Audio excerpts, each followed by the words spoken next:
L'acte de courage est posé pour les 9500 casques bleus déployés dans le sud du Liban. Prise pour cible à plusieurs reprises par l'armée israélienne, la force intérimaire des Nations Unies au Liban, la FINUL, défendue par une quarantaine d'États, a affirmé sa volonté de ne pas quitter le sud où sont livrés les combats contre le Hezbollah. De son côté, le premier ministre israélien Benjamin Netanyahou a exhorté les casques bleus de l'ONU à quitter les zones de combat où des chars israéliens ont détruit la porte principale de la base de la force intérimaire des Nations Unies au Liban pour franchir la frontière.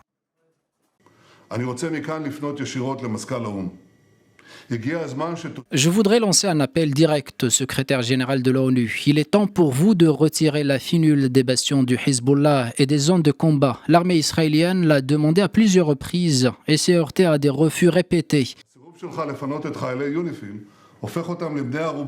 Votre refus d'évacuer les soldats de la FINUL en fait des otages du Hezbollah. Nous regrettons les blessures subies par les soldats de la FINUL et nous faisons tout ce qui est en notre pouvoir pour éviter ces accidents. Sur fond d'indignation internationale, les casques bleus tiennent tant bien que mal leur position. L'ONU, avec qui Israël entretient des relations exécrables, a haussé le ton au moment où l'armée israélienne intensifie ses frappes au Liban et y bataille au sol contre le Hezbollah. Nous exhortons les parties non seulement à faire preuve d'un maximum de retenue, mais aussi à cesser le feu. Il s'agit d'un conflit qui a fait plus de 2000 morts au cours des 2 dernières semaines. Plus d'1 millier de personnes ont été tuées. C'est donc extrêmement grave. Nous encourageons non seulement les parties, mais également la communauté internationale pour qu'elle stoppe la guerre et qu'elle force la main aux belligérants pour trouver une solution politique et diplomatique.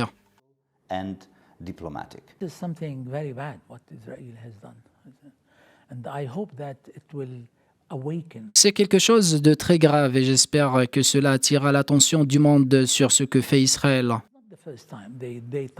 Ce n'est pas la première fois qu'ils ciblent les forces de l'ONU.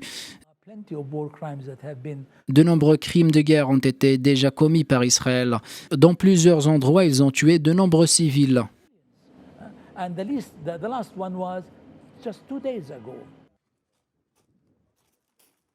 Après l'appel de son homologue israélien, le premier ministre libanais a dénoncé dimanche un nouveau refus israélien de se plier au droit international. Najib Mikati a dit condamner la position de Benjamin Netanyahou et l'agression israélienne contre la FINUL. Au moins 40 pays, dont 34 contributeurs à la FINUL, ont apporté leur soutien complet à la force et exhorté à protéger les casques bleus. Créée en 1978, la FINUL a pour mission de surveiller la situation sécuritaire et de protéger les civils dans la zone entre le Liban et Israël.